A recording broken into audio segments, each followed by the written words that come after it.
Bing bongy bong, bing bongy bong. This is Joe, the bearded historian. He'll tell you an interesting history. Be careful of his soldiers, they can be brats. This is Angel, she's an entity. She'll cause chaos and plant her hands at you. This is Sue, she likes spirits, not the alcohol. She's the reason this channel exists.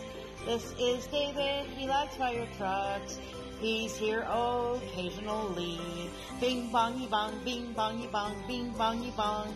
We preserve his story. Morning. This is Monday and I just woke up and I've got crazy hair. Well, not super crazy, but anyway. Ready? Shout out. Shout out time. Here's a shout out just for you. He's for me, so it's for you. This shout out is for our friend. Let's see who it is today. I've chosen crabs today and I forgot to set it again. Hang on a minute. Okay, let's start here. Alright, we got some crabby crabs. I see Buddha and I see Sarah. And I see Trending and Swamp Rat. And Spectral, and Just Doing, and Hippie, and Latoya, and Hippie's a black one, Trending is green, Sarah's red, Popcorn is red, W is orange, Gina's a very interesting shade of green, A-Space is kind of a turquoise color, Tails is red, Balloon is, I think, a blue one. I can't tell from here. Looks like Swamp Rat is currently in the weed. Ontario's coming up in the blue crab. There's Hillbilly, who's kind of a orange colored. Elise, looks like Elise is going to win. Okay, Elise is, I believe in God and power of prayer. Thank you for Lord for everything. Playlist. Lives. A couple shorts, videos, kind of a vloggy style. So check her out, like, share, comment, have a good day.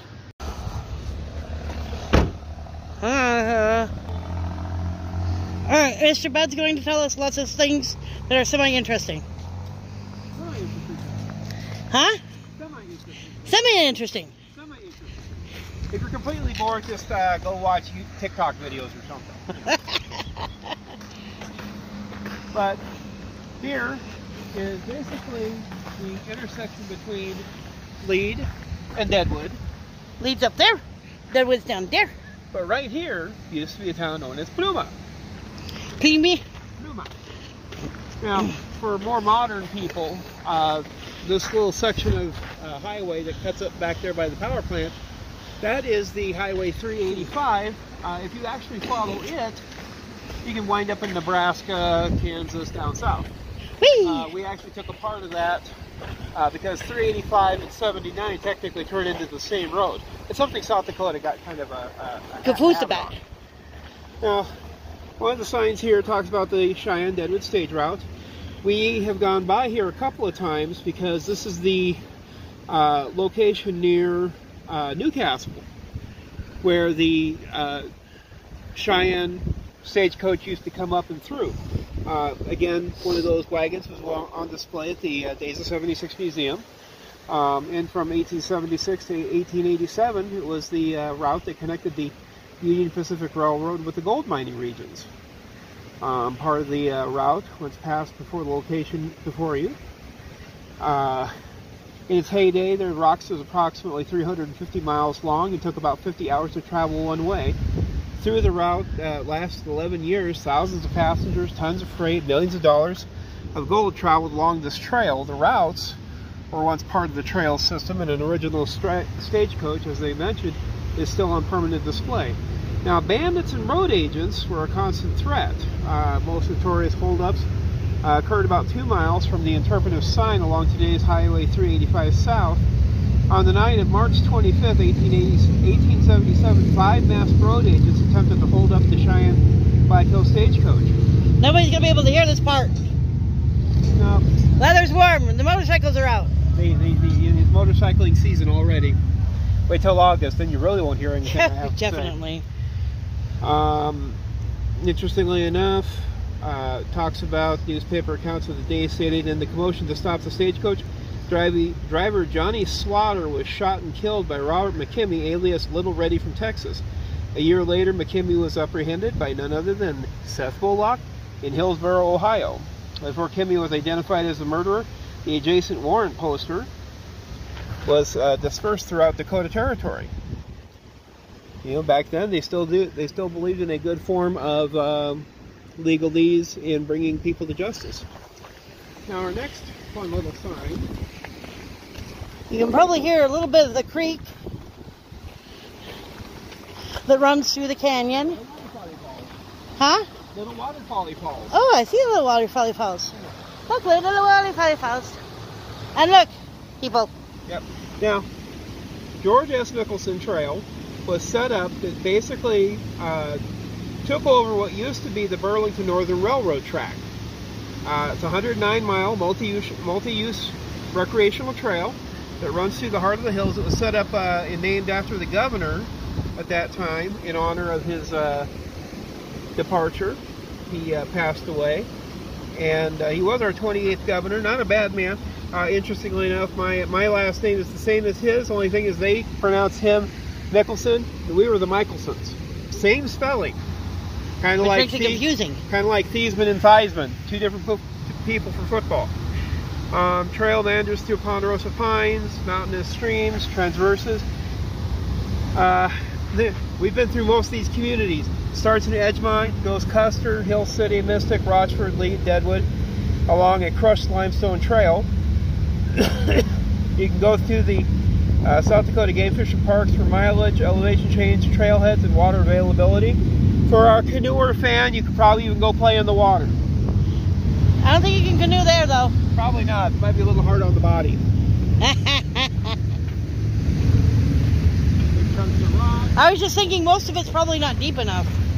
Some of it would be, but not all of it. Kayaking mostly, I think. That's what we were talking about, was kayaking. Canoeing is a little bit bigger and usually requires two people. I get a kayak down there. I don't know how deep you need it for kayaking versus canoeing. Now flooding's always been a fun problem with the Black Hills. With the inception of the Deadwood Railroad system in 1890, rising flood waters and washouts became an ever-growing threat to the mining camps. 3 significant washouts caused by spring flooding occurred in this location in 1908, 1909, 1927. Accounts of these disasters are published in the local newspaper in great detail. While all were significant, in 1908 was well documented with extensive photographs. Pluma received extensive damage, largely because of its location in the confluence of the 2 creeks, the Gold Run and the Whitewood Creek. Within 3 weeks, all 3 rail systems were in operation again. Uh-oh. So they're able to put it together real fast. But like you can see the flood damage. And here's the little shop that we see now rebuilt. And you can see here where the bridge actually washed out, and it was basically held up by just the rails and the ties. And fun. This is the track between Deadwood and Pluma is out in several places, and the grade is so severely damaged at certain points. It requires several days to get it all serviceable shape. The repair work will be pushed with all possible speed and available men. They were in a hunt for gold. Obviously, it worked very well.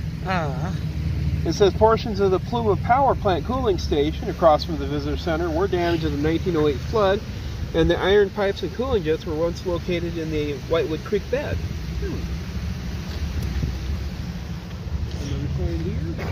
Same sign. What does sign say?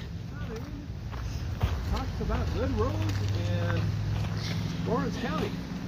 There are good roads in Lawrence County? Well, this is when they were talking about when they upgraded from the old-fashioned trails to actually roads. Now, little tidbit that's not featured here, and I read about this before we came from the house. There was a couple guys back in 1906 who were determined to go from Sacramento, California to the East Coast on nothing but the roadways that they had at the time. Now, pretty much all paved roads were limited to only cities, which meant my wife's favorite, Woo. dirt tracks for most of the way. I don't mind dirt. Well, some dirt. One of these days I'm going to show you one of Joe's supposed roads. They're not even, some of them aren't even dirt. No. There's like a faint path in the There's slashes in the grass. That's about all they are. And these guys, that's exactly what they had to traverse. There were times that, you know, and they had a, I'm trying to remember the name of the car, but him, a mechanic, and they even picked up a dog in Idaho. Woo, Duggo. A little boxer that they got little glasses for, little thing masks. Goggles. So they could see goggles, so they could see properly. They went all across the country. They managed to do it in 65 days. Fun. They said they made several loops. They wound up getting lost a couple of times, but they made it. Never did collect his $50 that he was owed from the person who made the wager with him. But back then, you know, a lot of the roadways that they had weren't exactly built for everybody to take and travel on. Back then, you had Model Ts. This is a road because you can see it. Uh-huh. It's a dirt road, but it's still a road. Well, technically, that also might be partially gravel because you can see the crushed rock. Well, even gravel is still a road because you can see it. Yeah. Unlike some of your trails. But I like my trails. But anyway, the way this affected, you know, you have the Good Roads movement, which coordinated efforts to improve the roadways across the U.S. Back then, you had the Black and Yellow Trail. The black for the Black Hills, the yellow for Yellowstone. And it was the idea to increase tourism and for getting people to come out and see things. A lot of it came down. This is all before I-90 was built. And this dated back to the early 1900s. Back then, you also had a couple different people you had to go through if you were going to become big into roads. Like, for example, here you have Lawrence County Commissioners Fred L. Clark, Willis Melkson, Thomas H. Moore, Philip Bonnewell, and George V. Ayers were staunch advocates for the Good Roads movement, and they were able to raise $600,000 for bridge and roadway construction through the Boulder Park Road, which is what we come in from on Sturgis Road. You also have the Black and Yellow Trail, which was Highway 85 from Deadwood through Lead and Cheyenne Crossing to the Wyoming state line. That's where, I'm trying to remember the name of the buildings, Blacktail Lodge is up there where they have those cabins that we want to go investigate because they're abandoned. The Roe Bay and Nemo County roads. Nemo Road, of course, is the one that sneaks in through the country. In 1917, the governor at that time, Peter Norbeck, and state engineer Homer M. Dare, and Deadwood resident Lawrence County Highway engineer Frank Peck formed the South Dakota Highway Department. And thanks to that decision, all county highway construction and repair was then placed under the jurisdiction of the county highway superintendent. So instead of having 17 people saying, well, we're just going to work on the roads around Rapid or work around the roads around Wall, it was basically put under a state flag, and so all the communications went through one person so that it made it a lot simpler, more effective. And now we have the spider webbing of roads as we know today. I like spider webs of roads. Of course, the downside to some of that is that you have places that all of a sudden lost their highway and True. It killed the town. We've seen that a few times. Restrooms inside. Yay. This is the only building at Pluma. Granted, there's the power plant that we're talking about. I do recommend the Chubby Chipmunk for those of you who love calories. Pluma, please. Right place, right time. Here's a little map of the Sanborn Fire Insurance map of Pluma. Part of its success was the integration of standard narrow gauge. There are two buildings. Two buildings are left. This one and that one. Yes. In 1895, the Lead Evening Call newspaper described the small community of Pluma, strategically placed between Deadwood and Lead, as one of the most thriving places around. Soon after, Deadwood began marketing itself as the location of the richest 100 square miles on Earth. Well, all that gold would make that kind of true. Though Lead had a larger population and Deadwood became the distribution hub of commerce, Pluma ultimately became the crossroads of these communities. It was at the confluence of the Gold Run Creek, today Highway 85 West, and the Whitewood Creek, which is the 385 South.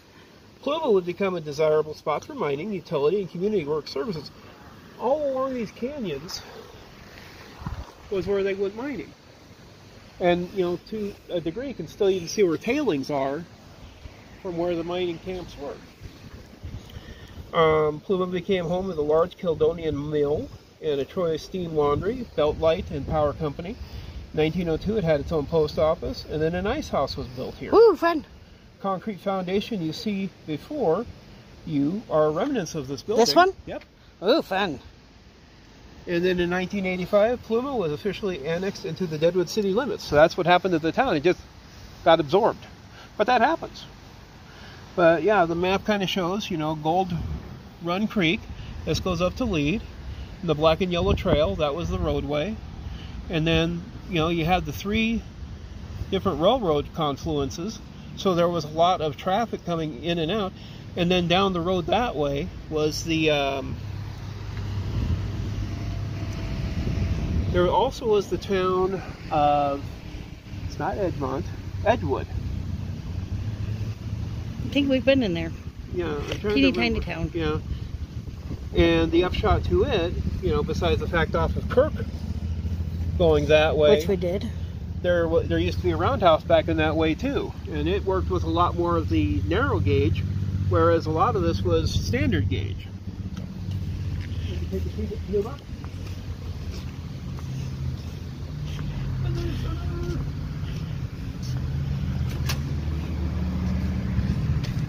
I need to rush you real quick. Okay. Oh, wow. Tourist stuff. Oh, look at the map. Map noises. Map noises. What can you see and do?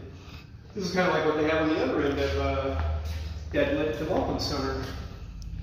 But see, here's the Nicholson Trail, like we were mentioning. Kirk Trailhead. Trailhead is actually a good one because it's actually a complete loop, so you don't have to, you know, wait for somebody to go out and park where you can reach them with the vehicle. You come back to your own vehicle. We did it. We did one where you had to wait for us. Oh yeah. That was by the out on hills. The waterfalls. Yeah. There's a tunnel just outside of Rochford. Speaking of tunnels, I saw some on the map the other day. They're called public tunnels by Spearfish. Yeah, I was like, what? When did that happen? Hey, we've been there. Yes, this we have. This is the Adams house. It's very cool. Very haunted. Yep. There's our another one of our buildings that is slightly haunted. And then, of course, entertaining guests since 1876. I guess every day during the summer, they regularly have a shooting. No. What are they shooting? I'm just kidding. And then, you know, the nice thing about the old town Main Street, you know, it is brick. Very entertaining, very warm for the tourists. Of course, if you have money, it even helps. But, you know, it's a fun little place. And you can see where the old historic Main Street is, Sherman Street. Although it's funny that they don't list the cemetery. Because only certain ones of us like stuff like that. Because there's Mount Moriah. Well, Mount Moriah is famous. The other one is not. Yeah, I know. But, folks, this has been our little tour of the area of Pluma. This could almost be a way back Wednesday, you know that? Pretty close. Live on location. Live on location. Goodbye. Say goodbye.